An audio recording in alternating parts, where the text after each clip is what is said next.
Let's focus on four powerful practical application from Mark chapter 9, 38 to 48 for this Sunday and the coming days. Inclusivity in faith. The disciples were upset. Someone outside the group was casting out demons in Jesus' name. Jesus teaches them anyone who performs a good deed in His name should be embraced, empowered, and not rejected. We often draw boundaries, consciously or unconsciously, excluding those who do not belong to a group or think like us. But Jesus calls us to see the good in others and to recognize that good and God's work transcends our limited perspective. Just like the wise man in the story, we should value the heart and intention behind the actions, not merely the group we belong to, the affiliation. So what is important is to transcend our limited perspective.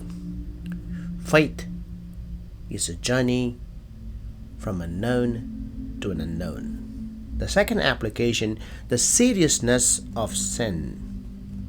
This is strong language advising that if a hand, foot, or eye causes one to sin, it should be removed or cut off. This hyperbole underscores the gravity of sin and the lengths to which we must go to avoid it. In a spiritual life, sin is not something to be taken lightly. It's easy to become complacent. But Jesus reminds us that sin can lead to spiritual death. We need to examine our lives regularly, identifying anything that causes us to stumble and to take concrete steps to remove it. This might mean cutting off certain habits, avoiding situations that lead to temptation, or seeking reconciliation more frequently. Pause for a moment and ask the question, what makes me to stumble? What are the habits I hold on that leads to sin? May I avoid situations that lead to temptation? Am I willing to be reconciled?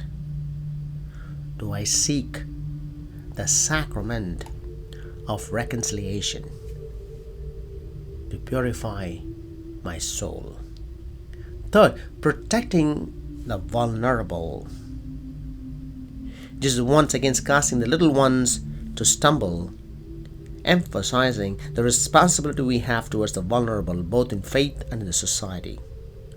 Whether it's through our words, actions, or attitudes, we must be mindful of how we influence others, especially the young, the weak, and impressionable. Just like the wise old man welcomed and encouraged, helped them from anyone willing, we should be encouraging and supporting those around us, fostering an environment of faith and love. Fourth, eternal perspective. Jesus warns about the unquenchable fire, remind us of eternal consequences of action.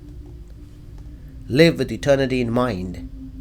Make choices that reflect our hope in eternal life rather than temporary pleasures. May we regularly examine our conscience and seek the sacrament of reconciliation. In words of Alphonse Ligori, consider the end of your life and you will never sin. Do not neglect the spiritual needs of those around you. Your example may lead them closer to Christ and Teresa of Avila. Avoid occasions of sin bravely, especially when the world or flesh may be the cause.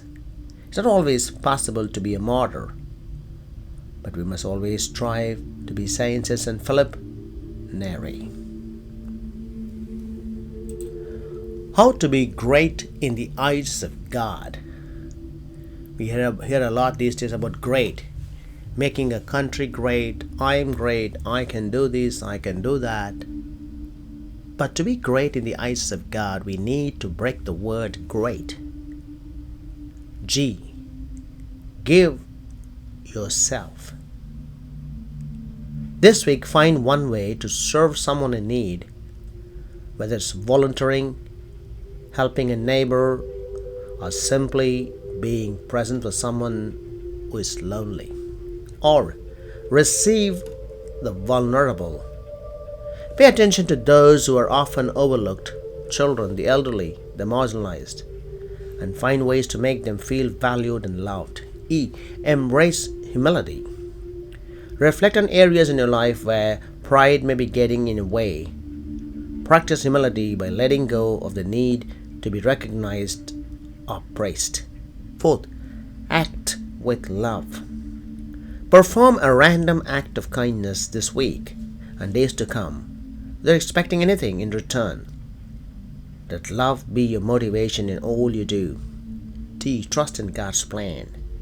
In moments of doubts or confusion, rather than worrying or arguing about outcomes, place your trust in God's plan for your life.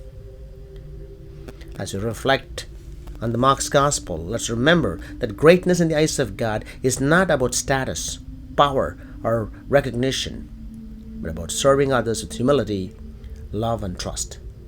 As Jesus said, if anyone wishes to be first, he shall be last and servant of all.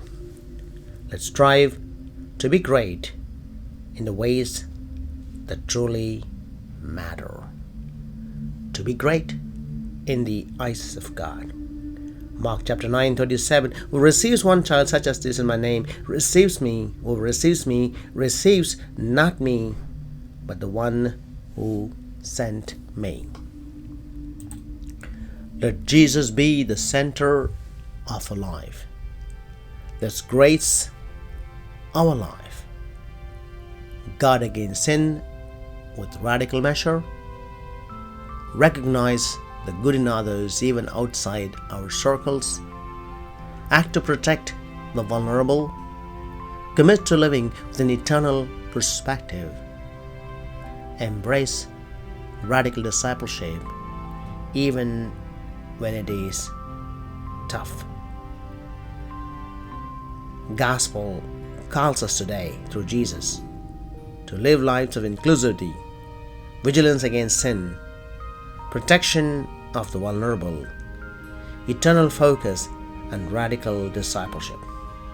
As we reflect on these themes, let's strive to apply them in our daily lives. Always seek to grow closer to God and be examples of His love in the world.